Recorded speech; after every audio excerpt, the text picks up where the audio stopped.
I'm Robin Winks, and I'd like to invite you to join me on a railway journey.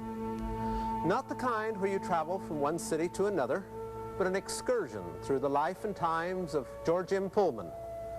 It's a story of great dreams, tremendous success, and ultimately great disappointment. The trip begins here.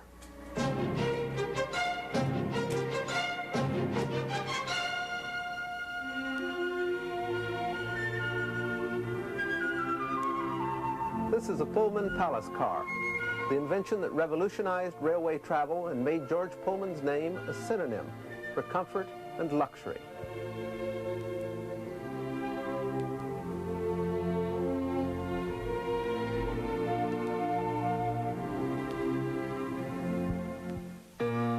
Till Pullman's pioneering innovations, railway travel required a stout heart and a firm constitution.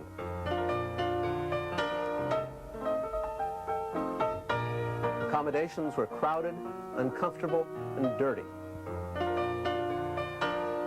Passengers usually had to interrupt their travels at nightfall, find lodgings, and wait for dawn to resume their trip. Pullman was convinced that the public would be willing to pay for convenient and elegant travel, and he was prepared to provide just that. His plan was to put all of the luxuries of steamship travel on wheels. This particular car was built for the president of the Nevada Northern Railway. But all the features that you see here, the beautiful woodwork, incised glass, and polished brass, were all standard on the Pullman sleeper cars.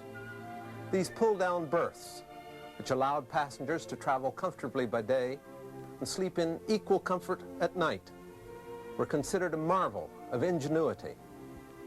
He proudly referred to this as his house on wheels. Pullman demanded a uniform and reliable quality of service on every car that bore his name.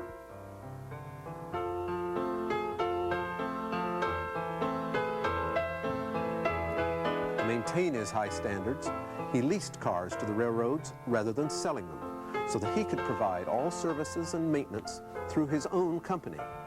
That way, passengers on Pullman's sleeper cars would always find courteous service, wonderful food, crisp linen, and scrupulously clean accommodations. Pullman cars first came to public attention in 1865, when Pullman shrewdly offered his prototype car, the Pioneer, for the funeral train of Abraham Lincoln. Crowds all along the route from Chicago to Springfield saw the first Pullman Palace car as it passed through their towns. Pullman quickly capitalized on this publicity and loaned one of his cars to General Grant for his presidential campaign. The fame of the Pullman car spread to Europe. The success of George Pullman's idea was the inspiration for the fabled Orient Express. And soon his cars were crisscrossing 3 continents. As the demand for his sleeping cars grew, Pullman made plans to open a new factory. With his gift for organization and his flair for promotional schemes, he decided to build a perfectly planned industrial community. He started his town with the factory and workshops. This yard, now full of weeds and black-eyed Susans, was once the hub of Pullman's manufacturing empire. Every aspect of the plant's design was carried out under Pullman's watchful eye. He wanted his enterprise to be a model of efficiency. Power for the shops came from the Corliss engine, the world's largest turbine powerhouse. It took 35 railroad cars to haul the engine to Chicago. Equal attention was given to the layout of the various workshops, which had a system of tracks and turntables to move the cars in production from one area of the plant to another. Those tracks and turntables would later cause George Pullman much grief. Once the factory was running smoothly, Pullman moved across the street and started building his company town. He wanted a snug and contented village full of beauty and cleanliness and order. Pullman was sure that workers living in these ideal surroundings, sheltered from what he called baneful influences, would have no cause for complaint. And at first, it looked as if this paternal utopia would fulfill all of Pullman's bright hopes. Today, Pullman is a struggling little community huddled on the edge of a failing industrial site. And yet, as you walk through Arcade Park here in the center of town, and look at these refurbished buildings with their brave splashes of the traditional Pullman colors, it's easy to imagine the past glories that drew thousands of admiring visitors each year.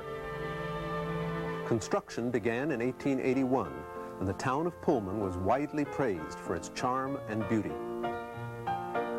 When completed, Pullman was a town of 1,750 buildings with a population of over 14,000. It had its own great administrative center, a New England-style greenstone church and parsonage, schools, stables, housing for all the workers and managers, a marketplace, and a magnificent library with Wilton carpets imported from England. In the Arcade building was the handsomest theater west of the Hudson. At the center of town was the Hotel Florence, an opulent Queen Anne mansion named for Pullman's oldest daughter. Pullman kept a private suite in the hotel, and he spent much of his time here surveying his empire. From his bedroom window, Pullman could look across to his magnificent factory with its lush landscape fronted by man-made Lake Vista.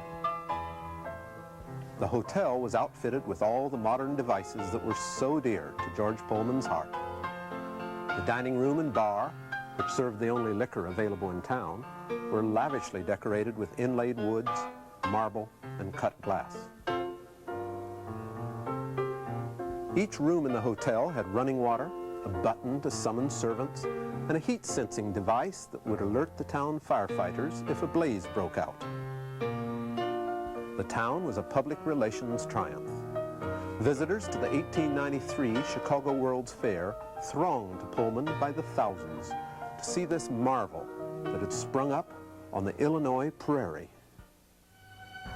But just 5 short months later, in 1894, Pullman was the site of one of the most dramatic and bitterly contested strikes in this country's history.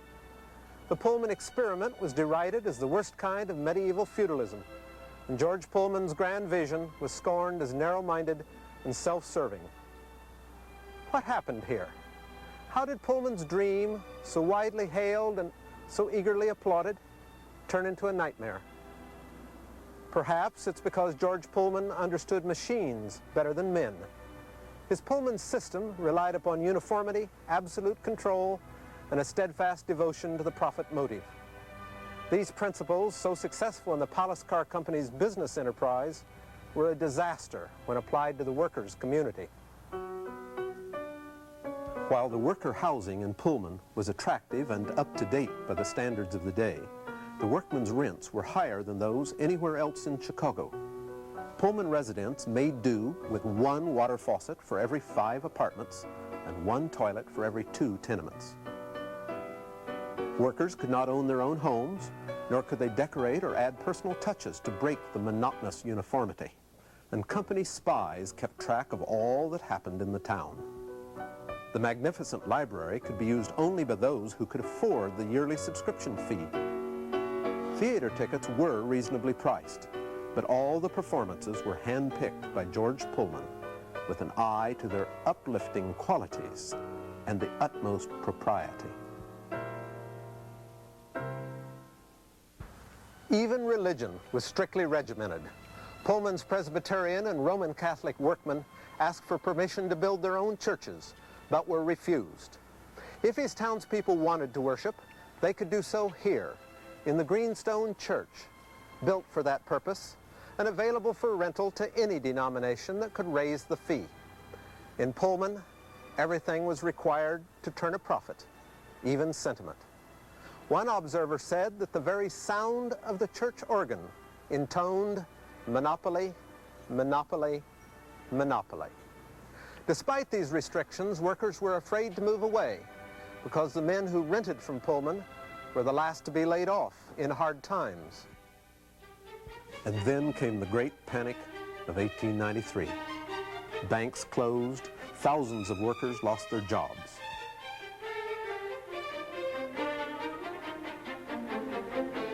In 1894, George Pullman laid off 1/3 of his employees and cut the wages of those he kept by 40%. However, rents on all Pullman properties remained at their previous levels.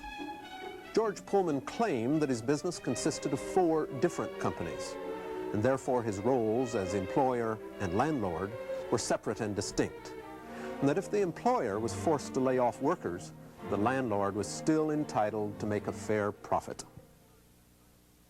This argument might have been more convincing if company payroll clerks had not begun the practice of automatically deducting rent payments from tenants' wages. When times were bad, this left workers with only a few cents to feed their families. The workers also knew that the salaries of office managers and superintendents were not cut, nor were the dividends to stockholders reduced. The entire burden of financial loss was being borne by the workers. When their desperate pleas for rent reductions met with rejection, workers at Pullman joined the American Railway Union. The ARU was an industrial union organized by Eugene Debs to make it possible for workers to unite and bargain on a scale that could challenge the railroad monopolies. Pullman had never permitted unions in his company before. He protested that his workers were skilled individualists, cabinet makers, upholsterers, painters, and builders, not railroad employees. He claimed they weren't eligible to join the ARU. The irony is that Pullman's brilliant idea for organizing the work in his shop, using tracks and turntables to move the cars under construction, proved to be his undoing. A few miles of railroad track within this plant qualified Pullman workers as railroad employees under the American Railway Union Constitution. A delegation met with Pullman on May 9, 1894, and received no concessions. 3 men from the negotiating committee were summarily fired the next day. On May 11th, Pullman workers went out on strike.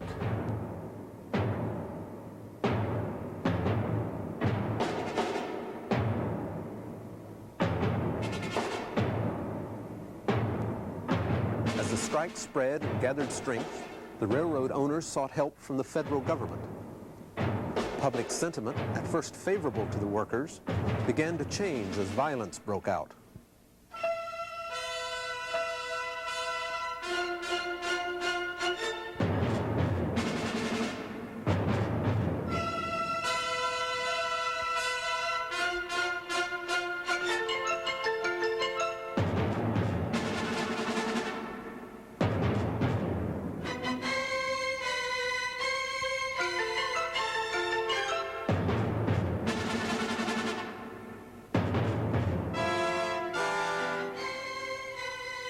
In an ironic twist, the Sherman Antitrust Act, designed to break up monopolies, was invoked against the strike leadership. In the end, the American Railway Union and Pullman's workers were defeated. While management had won, George Pullman had lost. The strike was broken, but his dream was shattered. He had defeated the union, but he was denounced as a tyrant and a hypocrite.